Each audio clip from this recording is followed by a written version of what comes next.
एक लड़की जिसका नाम बॉबी है, उम्र लगभग 35 साल के आसपास, अपने पति का मर्डर करती है। पति का नाम है गुड्डू और मर्डर करती है अपने जीजा के साथ मिलके, जिसकी उम्र लगभग 64 साल है।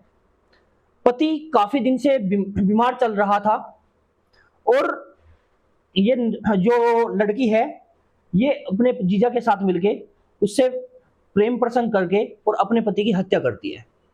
आज की कहानी लेकर आए हैं हम राजस्थान के अलवर जिले से।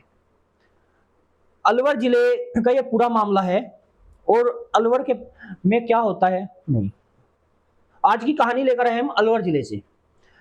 दोस्तों, ये जो अनुज चौधरी है अलवर के रहने वाले हैं और बॉबी जो है ये बिहार की रहने वाली है और इनके पति गुड्डू वो भी बिहार के रहने वाले हैं।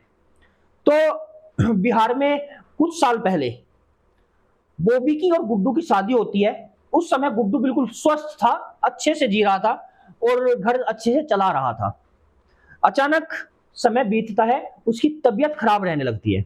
जब उसकी तबीयत खराब रहने लगती है तो मजबूरन बॉबी को कोई अपना काम देखना पड़ता है, तो बॉबी अक्सर काम पे जाने लगती है क्योंकि घर तो चलाना था, गुड्डू की तबीयत खराब थी। तो ये दोनों जो है वो जो बॉबी है काम करने लगती है और धीरे धीरे समय बीतने लगता है। समय बीत जाते हैं लगभग 8 साल। 8 साल से ये अपने पति की बीमारी से काफी परेशान चल रही थी। घर में पैसे की काफी दिक्कतें थी। इसी की एक बहन थी जो अलवर में शादी हुई थी और उसके हस्बैंड का नाम है, जो मैंने अभी आपको बताया, अनुज चौधरी। अनुज चौधरी है। अक्सर ही उससे फोन पे बात करने लगती है बॉबी, यानी कि अपने जीजा से बात करने लगती है। बॉबी अक्सर अपने जीजा से बात करती है और बातें काफी लंबी चलती है। फोन पे ही बातों में इन दोनों का अफेयर शुरू हो जाता है। अब अक्सर जब ये अनुज चौधरी है इनकी वाइफ घर पे नहीं होती थी, यानी कि बॉबी की बहन घर पे नहीं होती थी, तो बॉबी अक्सर इनसे मिलने आया करती थी। जब दोनों मिलते थे तो दोनों में अक्सर संबंध बनते थे और संबंध बनते थे तो प्यार आगे बढ़ता था। धीरे धीरे प्यार परवान चढ़ने लगा। इसी बीच अभी कुछ दिनों पहले बॉबी आई हुई थी अलवर, क्योंकि उस समय अनुज चौधरी की जो पत्नी है वो वहां पर अवेलेबल नहीं थी, वो कहीं बाहर गई हुई थी। तो बॉबी आई हुई थी, तो बॉबी इससे पास रहती है 1-2 दिन और रहने के बाद में इन दोनों के बीच में फिर से संबंध बनते हैं। और वापस जैसे ही बॉबी की पत्नी आने को होती है, सॉरी, बॉबी की बहन वापस आने को होती है, तो तुरंत के तुरंत ये बॉबी वापस अपने जहां रहती थी बिहार में, बिहार चली जाती है। बिहार जाने के बाद में अनुज चौधरी घर पे रहता है तो सोचता है कि कुछ ऐसा प्लान किया जाए जिससे बॉबी मेरे नजदीक रहने लगे। तो ये बॉबी से भी डिस्कस करता है, तो दोनों मिलकर एक प्लान बनाते हैं। प्लान ये बनाते हैं कि अनुज अक्सर बीमार चल रहा है, मैं इसकी नौकरी के बहाने से बात करूंगा। अनुज बीमार नहीं चल रहा, गुड्डू बीमार चल रहा। ये दोनों मिलकर प्लान बनाते हैं। गुड्डू बीमार चल रहा है तो जो अनुज चौधरी है वो फोन करके कहता है गुड्डू को कि देखो, तुम इतनी बीमार नहीं हो कि तुम कुर्सी पे बैठ के काम ना कर सको। तुम कुछ ऐसा काम दिलाऊंगा, तुम मेरे यहाँ आ जाओ, तुम्हें कुछ ऐसा काम दिलाऊंगा कि जिससे तुम कुर्सी पे बैठ के आराम से काम कर सको, तुम्हारे घर का जो गुजारा है वो अच्छे से चल सके। और बॉबी को भी यहीं कोई आसपास में काम दिलवा दूंगा, तुम दोनों यहाँ आ जाओ मेरे पास। इतनी बात सुनने के बाद में जो गुड्डू है वो अनुज की बात मान लेता है और मानने के बाद में वो बिहार से अनुज के पास में आ जाता है, बॉबी के साथ में लेके। अब ये दोनों नजदीक पास में ही कमरा ले लेते हैं। जहां अनुज चौधरी का घर था उसी के पास में गुड्डू और बॉबी दोनों मिलके कमरा ले लेते हैं, हस्बैंड वाइफ। अब कमरा पास में था तो अक्सर अनुज चौधरी का आना जाना लगा रहता था। और वो उससे जैसे ही ये जो गुड्डू है बाहर जाता था काम पे तो उसके पास पहुंच जाता था और इन दोनों के बीच में अक्सर शारीरिक संबंध बना करते थे। ऐसे ही समय निकलने लगता है। एक दिन गुड्डू अचानक से काम से वापस आ जाता है। तबीयत खराब हो गई थी बीच में अचानक से, तो ज्यादा तबीयत खराब होने की वजह से वापस आता है और वो इन दोनों को ऐसी हालत में देखता है, बॉबी को और अनुज चौधरी को, तो ऐसी हालत में देखता है जो एक पति के बर्दाश्त करने से बाहर थी। काफी झगड़ा होता है घर में और वो बॉबी के साथ भी काफी झगड़ा करता है। घर में अब कलेश रहने लगा था, क्योंकि इन दोनों के अफेयर की बात गुड्डू को पता चल चुकी थी। तो ये दोनों मिलकर एक प्लान बनाते हैं, क्यों ना गुड्डू को मार दिया जाए और वापस मैं चली जाऊंगी वापस अपने बिहार में, और तुम भी कुछ दिनों के लिए मेरे पास आ जाना चाहो, और हम दोनों वहीं साथ में रहेंगे और कुछ दिन बाद वापस आ जाएंगे। इससे बिहार वालों को शक नहीं होगा और यहाँ वालों को भी शक नहीं होगा। लेकिन एक छोटी सी गलती करते हैं जिस वजह से पकड़े जाते हैं।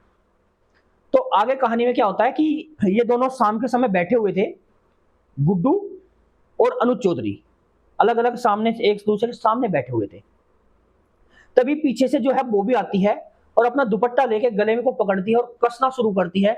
गुड्डू रहम की आंखों से देखता है सामने अनुज चौधरी की ओर कि मुझे बचा लो, लेकिन वो बिल्कुल दया नहीं करते और वो उसको वहीं पर ही ऑन स्पॉट डेथ कर देती है, गला दबाकर।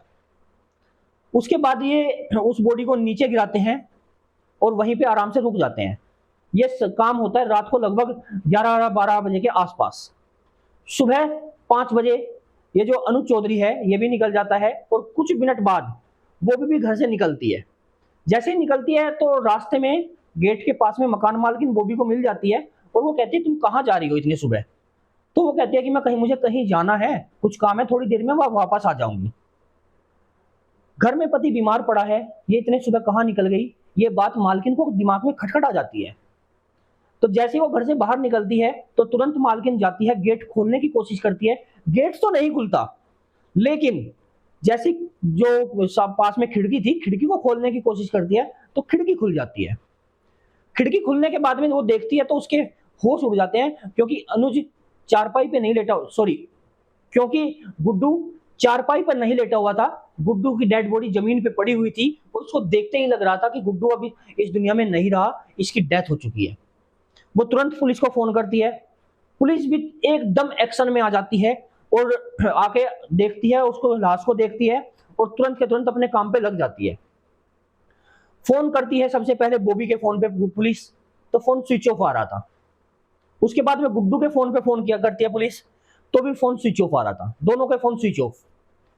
पास में जो घर था, घर पे जाके देखती है तो भी फोन वहां पे देखती है तो घर बंद था, घर पे कोई नहीं था, ताला लगा हुआ था। तो उसके बाद में इन दोनों को ढूंढना शुरू करती है। यहां एक छोटी सी मिस्टेक गुड्डू कर देता है, यहां एक छोटी सी मिस्टेक जो ये है अनुज चौधरी कर देता है। अनुज चौधरी क्या करता है कि एटीएम से पैसे निकालता है और उसकी ट्रांजैक्शन की लोकेशन तुरंत के तुरंत पुलिस को पता चलती है। पुलिस तुरंत वायरलेस पे कॉल करती है और वहां से नजदीक में जो पुलिस होती है, सिपाही होते हैं, वो तुरंत अरेस्ट करते हैं गुड्डू को। गुड्डू अरेस्ट होने के बाद में तुरंत सब कुछ, अनुज चौधरी अरेस्ट होने के बाद में तुरंत के तुरंत सारी बात बताना शुरू करता है कि मैंने ही मर्डर किया है।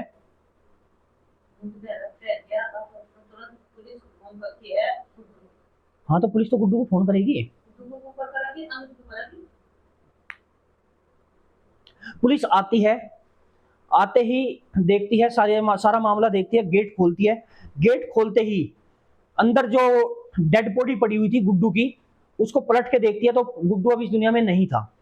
पुलिस तुरंत के तुरंत सबसे पहले बॉबी को फोन करती है। बॉबी का फोन स्विच ऑफ आता है तो तुरंत के तुरंत उसके बाद अनुज चौधरी को फोन करती है, जो उसका जीजा है, क्योंकि जो पास में मकान मालकिन थी वो उसका नंबर दे देती है, लेकिन उसका भी फोन स्विच ऑफ आ रहा था। तो मकान मालकिन बताती है कि पास में ही अनुज चौधरी का घर है, वहां जाके देखते हैं।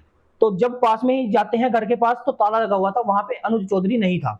लेकिन यहाँ अनुज एक गलती कर देता है, वो एटीएम से कैश निकालता है और जैसे ही वो कैश निकालता है तुरंत जो ये अनुज चौधरी है इसकी लोकेशन पुलिस को पता चल जाती है और नजदीक जो पुलिस होती है वो जाके गिरफ्तार करती है।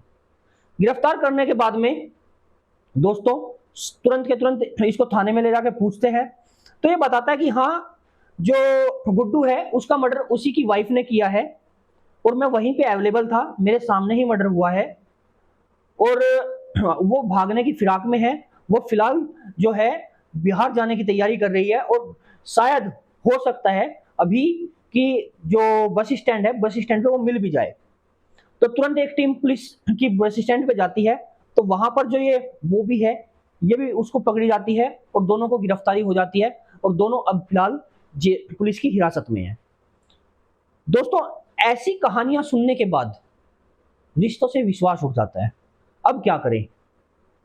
जब ऐसी कहानियां सुन ली, तो ऐसी कहानियां सुनने के बाद में, ऐसे रिश्ते टूटने के बाद में, जो रिश्ता इतने लंबे समय से चल रहा है और वो बेचारा बीमार है, वो बीमार होते हुए भी कमा रहा है, कुछ साल उसने नहीं कमाया, लेकिन यहाँ आने के बाद वो कमाने लगा था। तो फिर भी ऐसी जब कहानियां सुनने को मिलती है तो दिल और दिमाग हिल जाते हैं। आपकी इस कहानी में क्या राय है, कमेंट करके बताइएगा। आप वीडियो देखने के लिए आप सभी का धन्यवाद। नमस्कार।